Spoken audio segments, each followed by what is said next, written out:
Auzubillahi minash-shaytanir-rajim. Bismillahir-rahmanir-rahim. Welcome to my YouTube channel. I am Irfan Noor. Today we will discuss about chapter number 12, class 9th Mathematics. आज इंशाल्लाह जो हम दोनों जो है उर्दू और इंग्लिश मीडियम में थ्योरम नंबर 1 जो है उसको डील करेंगे, डिस्कस करेंगे। इंशाल्लाह जो है पूरी तगदो कोशिश जिद्दोजहद से मैं आपको इंशाल्लाह इसको कंप्लीट कराऊंगा और ये आपका 8 नंबर का जो है ये लाजमी नेसेसरीली और ज़रूरी तौर पर आपका ये अटैम्प्ट किया जाना है। लिहाजा आपको चाहिए कि इसको अच्छे तरीके से तैयार कर लें, क्योंकि पेपर नज़दीक हैं तो इनको ज़रा अच्छे तरीके से कॉन्सेप्चुअल तरीके से ज़रा पढ़ते हैं। तो आए ज़रा बोर्ड की तरफ बढ़ते हैं। Let us start to read our statement of theorem number 1। Urdu और इंग्लिश मीडियम दोनों इससे फ़ायदा उठा सकते हैं। Any point on the right bisector of a line segment, कोई भी नुक्ता जो कि राइट बाइसेक्टर किसी भी लाइन सेगमेंट के राइट बाइसेक्टर पर मौजूद होगा, is equidistant from its end point. तो वो जो नुक्ता है वो उस लाइन सेगमेंट के एंड पॉइंट से क्या होगा, मुसावियुल फासला होगा, बराबर बराबर फासले पर मौजूद होगा। तो दो जो है, पहले तो सबसे पहले हम लाइन सेगमेंट की डेफिनेशन बेटा पढ़ते हैं कि लाइन सेगमेंट होता क्या है। यानी उर्दू में इसे बेटा बोलते हैं किताए ख़त। ये मैं नीचे लगा रहा हूँ लाइन, और ये किताए ख़त। What is line segment? Line segment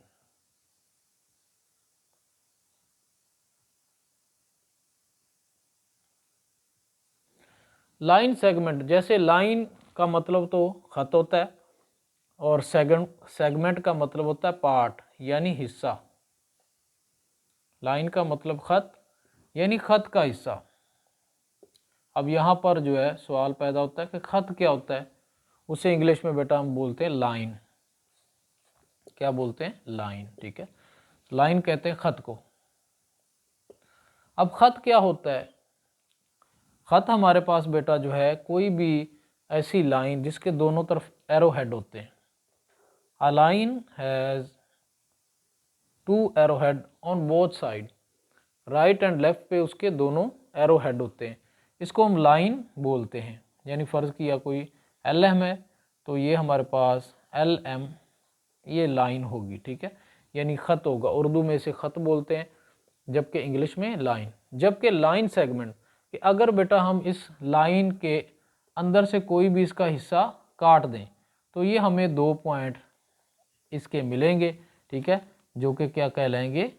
line segment. ठीक है, लाइन सेगमेंट यानी लाइन का हिस्सा। कि जब लाइन को हम काटेंगे दरमियान से तो जारी बात है एरो हेड उसके अलग हो जाएंगे, तो दरमियान से जो हमें हिस्सा मिलेगा उसका लाइन सेगमेंट कहलाएगा, यानी लाइन का हिस्सा कहलाएगा। तो ये लाइन सेगमेंट है। ठीक है, आगे क्या है? On the right bisector. अब राइट बाइसेक्टर क्या होता है? राइट बाइसेक्टर बेटा होता है राइट बाइसेक्टर, इसे कहते हैं बेटा अमूदी नासफ। क्या कहते हैं? अमूदी नासफ। ठीक है, एक ऐसा ख़त जो किसी भी किताए ख़त को 2 बराबर हिस्सों में तकसीम करे। और दूसरा ये होता है कि लाइन सेगमेंट के ऊपर परपेंडिकुलरली ड्रान हो, यानी उसके ऊपर इस तरीके से कता करे कि जो है उस पर 90 का एंगल बनाए। तो ये क्या होता है? ये हमारे पास राइट बाइसेक्टर यानी अमूदी नासफ, या ऐसा ख़त जो कि किसी भी किताए ख़त को ऊपर किताए ख़त के ऊपर 90 का जाविया जो है बनाएगा। तो ये of line segment is equidistant. Equidistant का मतलब होता है मुसावियुल फासला। मुसावियुल फासला इट्स फ्रॉम इट्स एंड, इसके जो है सिरों से मुसावियुल फासला होगा। तो ये दोबारा ज़रा देखें। एनी पॉइंट, कोई नुक्ता on the right bisector of a line segment, कोई नुक्ता किसी भी किताए ख़त के अमूदी नासफ पर इज़ इक्वी डिस्टेंस, मौजूद जो उस पर होता है, इज़ इक्वी डिस्टेंस वो मुसावियुल फासला होगा फ्रॉम इट्स एंड पॉइंट, उस किताए ख़त के आखिरी सिरों से मुसावियुल फासला होगा। तो चलें ज़रा डायग्राम की मदद से इसको समझने की कोशिश करते हैं। अब मैं इसी की मदद से आपको डायग्राम इसकी बना के दूंगा, क्योंकि डायग्राम 1 नंबर की है। 1 नंबर का आपका गिवन यानी मालूम होगा, 1 नंबर का टू प्रूव यानी जिसको हमने मतलूब कहते हैं उर्दू में वो होगा, और 1 नंबर की कंस्ट्रक्शन या अमल होगा। ये 4 नंबर ये वाले होंगे, और अगले जो है वो 4 नंबर आपके स्टेटमेंट और रीज़न यानी बयानात और दलाइल के होंगे, जो कि हमने जब जो है ट्राइंगल क्रिएट होंगी तो उनकी मदद से हमने उसको प्रूव करना होता है। तो ये 8 नंबर आपके इस तरीके से क्लियर होते हैं। इसी वजह से 1 नंबर की डायग्राम की अहमियत है, क्योंकि हमें सारे नंबर जो है अच्छे तरीके से लेने। तो चले ज़रा इसी स्टेटमेंट से हम डायग्राम बनाते हैं। Any point on the right bisector of a line segment is equidistant from its end point. Any point, ये हमने कोई नुक्ता ले लिया बेटा, फर्ज किया ये नुक्ता P है। Any point on the right bisector, हमारे पास फर्ज किया ये राइट बाइसेक्टर है,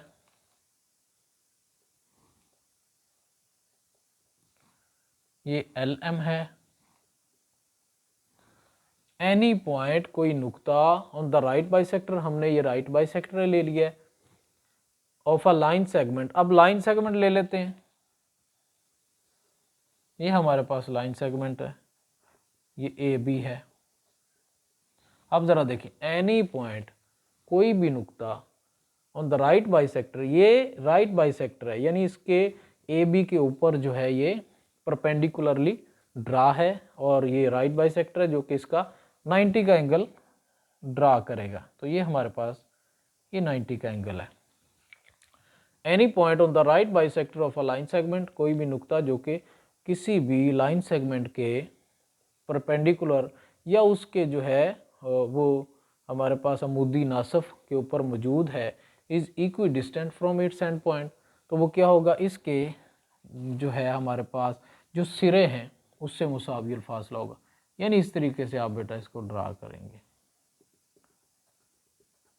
ये हमारे पास जो है ये आपका 1 नंबर का जो है ये सोल्यूशन हो गया। अब जो है इससे आगे बेटा आपको मैं ये बता दूं कि जो हमारे पास ये थ्योरम होता है, ये जो मसला होता है, इसमें ये होता है कि पहले जो है थ्योरम के पहले पार्ट में आपको गिवन दिया जाता है, जबकि अगले पार्ट में आपसे जो है वो चीज़ रिक्वायर की जाती है या टू प्रूव करने के लिए पूछी जाती है, जो कि आपने साबित करनी होती है।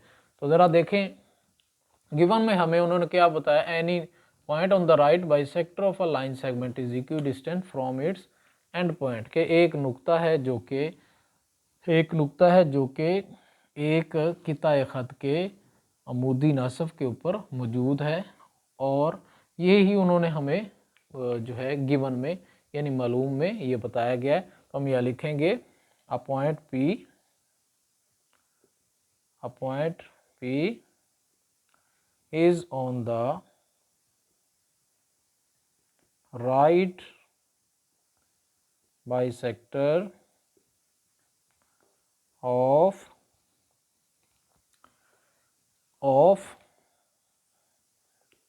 AB line segment such that इस तरीके से कि इसको बराबर हिस्सों में तकसीम करता है और ये परपेंडिकुलरली ड्रा है। इसका मतलब क्या होगा कि LM जो है परपेंडिकुलर है किस पे बेटा, AB पे, AB लाइन सेगमेंट पे परपेंडिकुलर है। दूसरा हम ये देखेंगे कि जब ये परपेंडिकुलरली ड्रा है तो ये इनको दो बराबर हिस्सों में तकसीम करेगा। इट मीन्स दैट हम इसका मतलब ये हुआ कि AB जो है, सॉरी यहाँ पर एक पॉइंट है C जो कि काटने पे यहाँ बना, तो ये है AC line segment is nearly equal to BC। A point P is on the right bisector of AB, एक नुक्ता जो कि हमारे पास AB लाइन सेगमेंट के राइट बाइसेक्टर के ऊपर मौजूद है, सच दैट कुछ इस तरीके से है कि LM परपेंडिकुलर है जो कि इसके ऊपर परपेंडिकुलर ड्रा है, और इसका मतलब ये भी है कि दो बराबर हिस्सों में ये तकसीम हो गया, तो AC nearly equal to BC। तो अब दूसरा ये इससे बनता है कि यहाँ पर हमारे पास जब ये इसके ऊपर परपेंडिकुलरली ड्रा होगा तो ये दो पार्ट में डिवाइड 90 का एंगल जो है क्रिएट करेगा। तो इसका मतलब ये हुआ कि जो है दो यहाँ पर 90 के एंगल बन गए, ठीक है। तो so it has a 90 angle on AB। ये बच्चों हमारा जो है ये क्लियर हो गया जो कि गिवन है। अगर हम उर्दू मीडियम में लिखें तो उर्दू में इस तरीके से कि एक नुक्ता P है जो कि AB के अमूदी नासफ के ऊपर मौजूद है और कुछ इस तरह से मौजूद है कि LM जो है वो उस पर परपेंडिकुलर है और AC जो कि परपेंडिकुलर दो बराबर हिस्सों में तकसीम करेगा इसको, तो लिहाजा जो है ये दो हिस्से बन जाएंगे, AC near equal to BC। और इसका मतलब ये भी होगा कि अगर ये परपेंडिकुलरली ड्रा है तो ये जो है AB के ऊपर 90 का एंगल जो है वो बनाएगा। तो ये उर्दू में आप लिख सकते हैं। आगे टू प्रूव, यानी साबित हमने क्या करना है, हमने बेटा साबित यहाँ पर ये करना है कि जो है कि ये जो नुक्ता है ये क्या है, ये इस AB के सिरों से मुसावी अल फासला है। तो हमने ये साबित करना है कि PA बराबर है PB के, ठीक है। तो यहाँ आप इस तरीके से लिख सकते हैं, वी वांट टू प्रूव, हम ये साबित करना चाहते हैं दैट के PA यानी कि ये फासला जो है PA ये नियरली इक्वल टू PB, ये PA जो है ये PB के बराबर है। हम ये साबित करना चाहते हैं कि नुक्ता P जो है ये A और B से मुसावी फासला होगा, यानी ये है कि ये इसके बराबर हम करना चाहते हैं। यानी फ़र्ज़ किया ये अगर 5 सेंटीमीटर है तो ये भी 5 सेंटीमीटर ही होना चाहिए। तो इस तरीके से हम इसको साबित करना चाहते हैं। तो ये we want to prove that PA nearly equal to PB।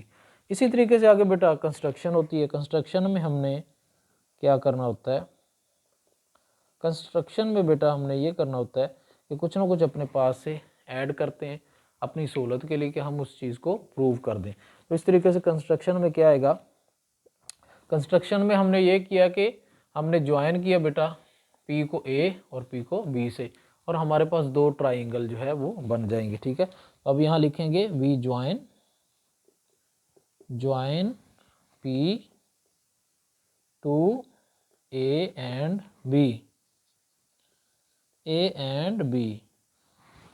B join, हमने P को A और B से ज्वाइन किया, hence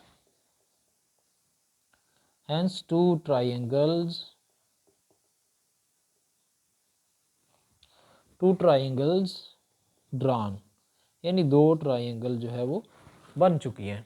अब इस तरीके से हमें लिखें कि हमने नुक्ता P को नुक्ता A और नुक्ता B से मिलाया, बस हमारे पास दो मुसलसें जो है वो बन गई हैं।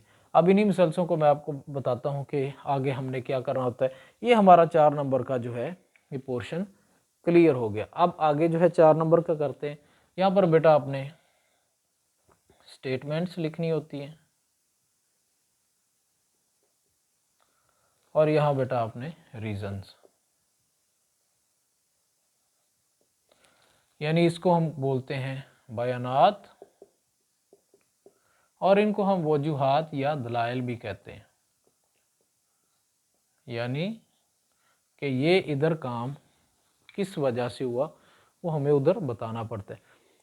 तो सारी चीज़ें आप जो है इसके अंदर से ही कर लेते हैं। अब दोनों ट्राइंगल मैं आपको यहाँ बताता हूँ कैसे बनी। एक तो ये बेटा ट्राइंगल बन गई, इसका मैं हाफ कर रहा हूँ, ठीक है। दूसरी ये बन गई, ये हमारे पास है ACP और दूसरा ये है BCP।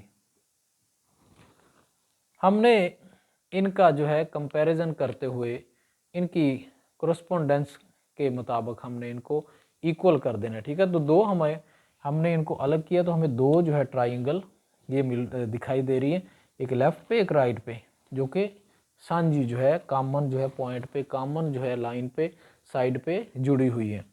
तो इससे भी सबसे पहले हमने ये नहीं देखना कि हम बुक को जो है फॉलो कर रहे हैं, हम जो है इसको कॉन्सेप्चुअल जो है वो स्टडी करेंगे। और कॉन्सेप्चुअल में आप आगे पीछे भी लिख देंगे तो कोई भी प्रॉब्लम नहीं होगी। लिहाजा इसको अगर हम देखेंगे तो इसमें आप बखूबी जान सकते हैं कि सबसे पहले हम इनका देखेंगे पीसी और पीसी, इनका कॉमन पॉइंट है, ठीक है। तो इस आप कॉमन लिखेंगे, यानी हम लिखेंगे पीसी कोरस्पोंडेंस विद पीसी। यहाँ पर बेटा आपने एक चीज़ लिखनी है कि triangle ACP correspondence with triangle BCP, कि हम जो है ट्राइंगल ACP और BCP का आपस में कंपैरिजन करवा रहे हैं।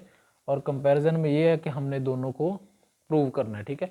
उसके लिए पास्चुलेट होते हैं, मैं अभी पास्चुलेट आपको बताऊंगा कि पास्चुलेट होते क्या हैं, कि पास्चुलेट की मदद से हम जो इनको प्रूव करते हैं।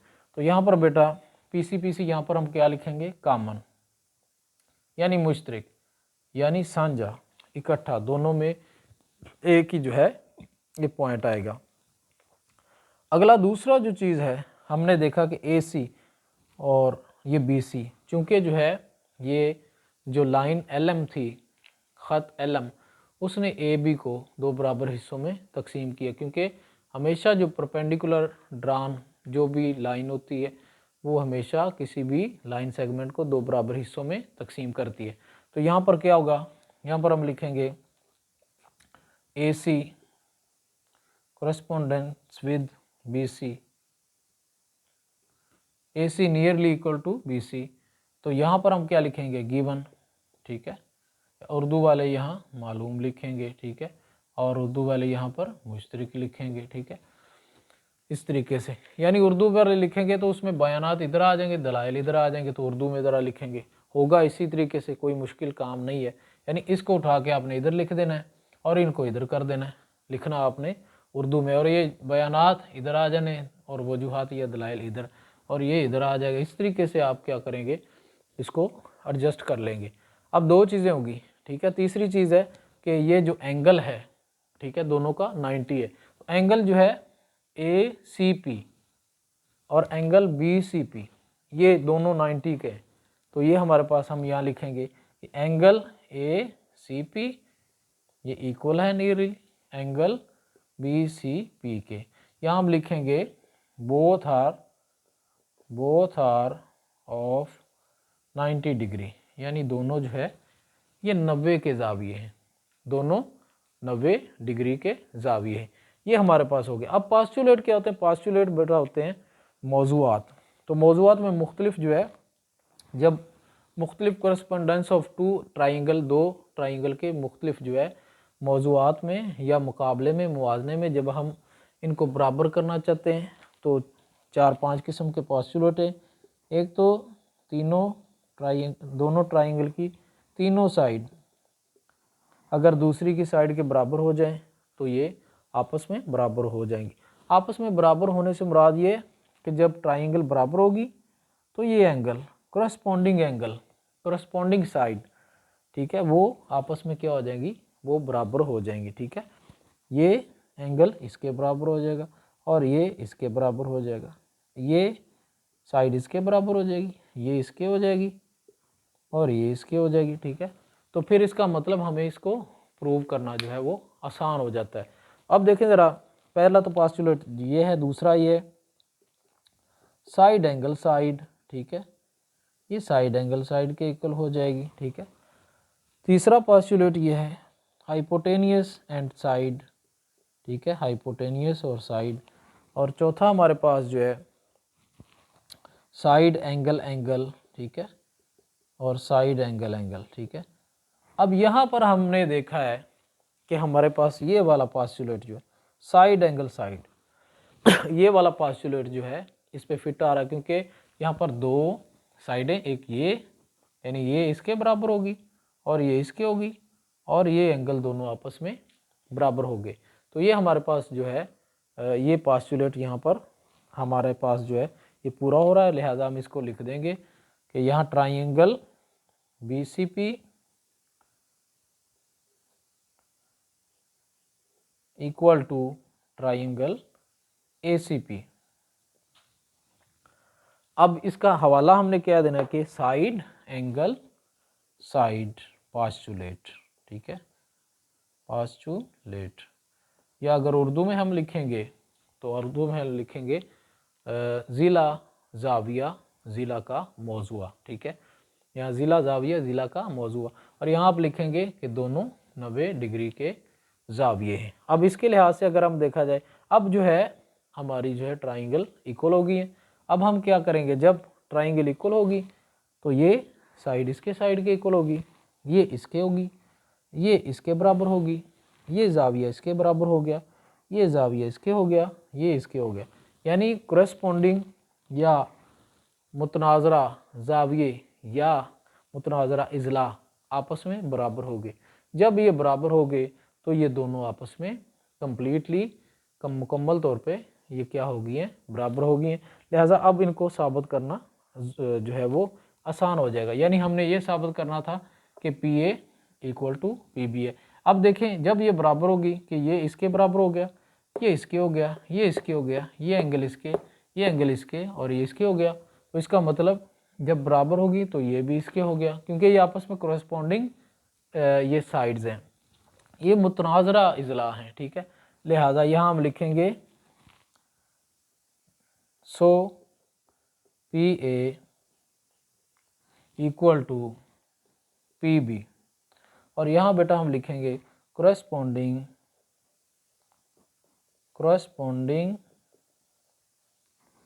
Sides of congruent triangles. यहाँ बेटा हम क्या लिखेंगे कि मुतनाज़रा जो है मुतमासल मुसलसों के मुतनाज़रा इज़ला, corresponding sides of congruent triangle. तो इस तरीके से बेटा जो है ये हमारा प्रूव हो जाएगा, जो कि हमने ये प्रूव कर दिया। तो ये था हमारा आज पहला जो है थ्योरम नंबर 1 था। इंशाल्लाह बफज़ल खुदा मैं इसी तरीके से आपको अगले जो है लेक्चर में 1 बाय 1 करके इसी कॉन्सेप्ट के ज़रिए आपको ये सारा कंप्लीट करवा दूंगा। इंशाल्लाह बफज़ल खुदा आपके 8 नंबर जो है इनमें से पॉइंट भी कोई भी 0.5 भी आपका नंबर नहीं कटेगा, अगर आप इसी तरीके से मेरे इस जो है लेक्चर को फॉलो करेंगे। तो मुझे अपनी दुआ में इजाज़त दें। अल्लाह हाफिज़।